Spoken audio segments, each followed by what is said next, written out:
some of us blame ourselves, some of us blame others, some of us blame life or the bat, but there is no healing as long as we're condemning ourselves and thinking it's our fault for the limbic reactions that have been rigged in our system for eons and eons.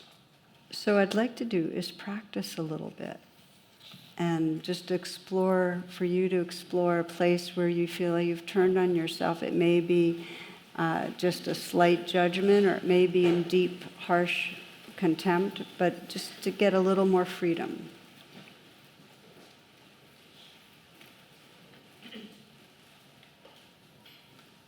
So as you come into stillness, you might scan and sense where in your life you might be turned on yourself some, where you might be blaming yourself,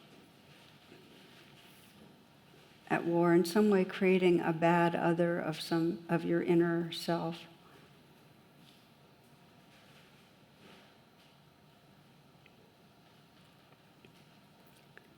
Might be for a way you're behaving in a relationship. Maybe you feel you're being too needy or too aggressive or too selfish. Might be, as I mentioned earlier, an addictive behavior.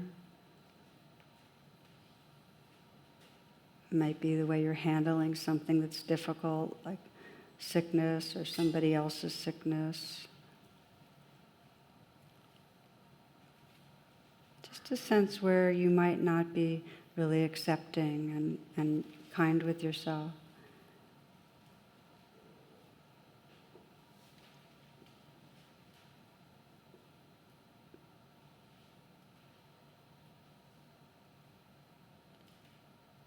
And you might begin with intention, just to sense some wise place in you that really wants to draw that circle and include all parts of yourself in your heart and be part of the healing, the evolutionary healing that can end the hatred in our world. Just feeling that commitment and that intention. You can begin the first step of simply recognizing mindfully, okay, so this is where there's a turning against self. This is maybe the limbic system not liking itself. And you might name what's going on. Self-judgment, self-hate, harshness, contempt, whatever you're noticing. There's a little more witnessing when you can name it. And then ask yourself, well, when I'm believing or feeling my badness, what's it like? And then let yourself go into your body to find out. So when you're believing it is my fault, I'm bad, something's wrong with me, what's that feeling like in your body?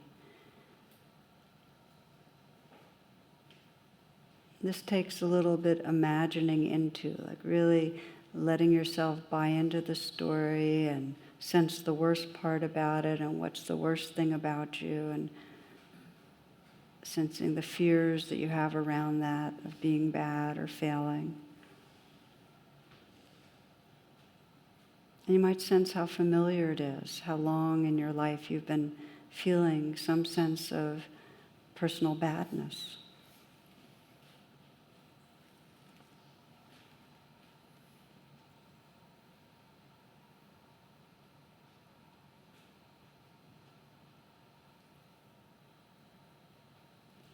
Notice what happens when you sense how long you've been living with this. And maybe even the effect it's had on your life. How has it affected your life, your relationships, your capacity to enjoy, to be turned on yourself?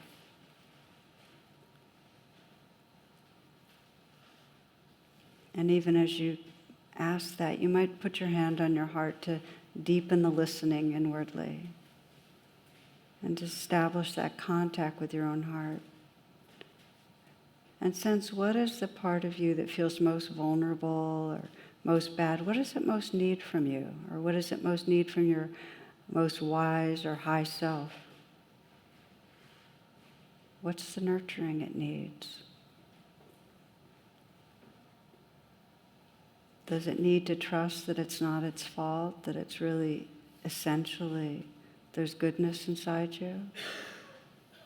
Does it need to feel care, that there's a presence that's staying with you and cares about you? Does it need to feel forgiven? Is there a certain message it needs?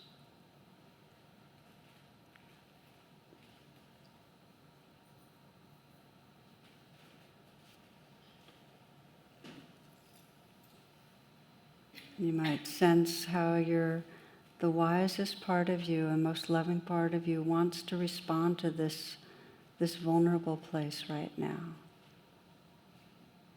Is there some words of comfort? Perhaps the touch on the heart can even become more tender. And you might mentally whisper some message to yourself that might be healing. And perhaps you might even use your name.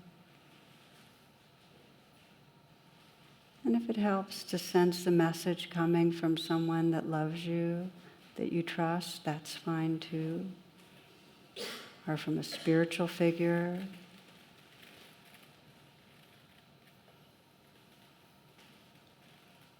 But letting a message be sent inward of comfort.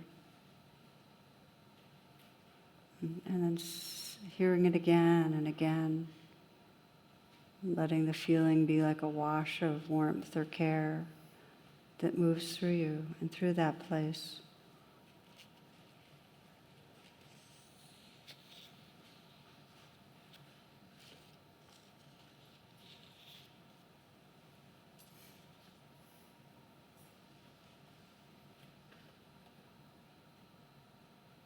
And perhaps you can sense a little more space when there's a message of kindness, that the who you are is actually resting in something larger, more of that compassionate presence. You might even ask if you really trusted that there's nothing wrong with you, who would you be? What would it be like right now? Just sense that. If you really trust it, it's not my fault. There's nothing really basically wrong. Sure, like conditioning, there's waves in the sea. But you're bigger than just the waves. Who are you if there's nothing wrong?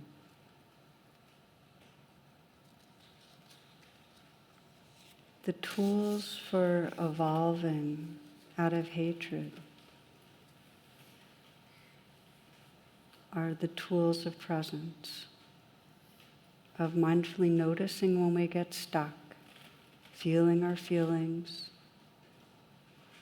offering nurturing.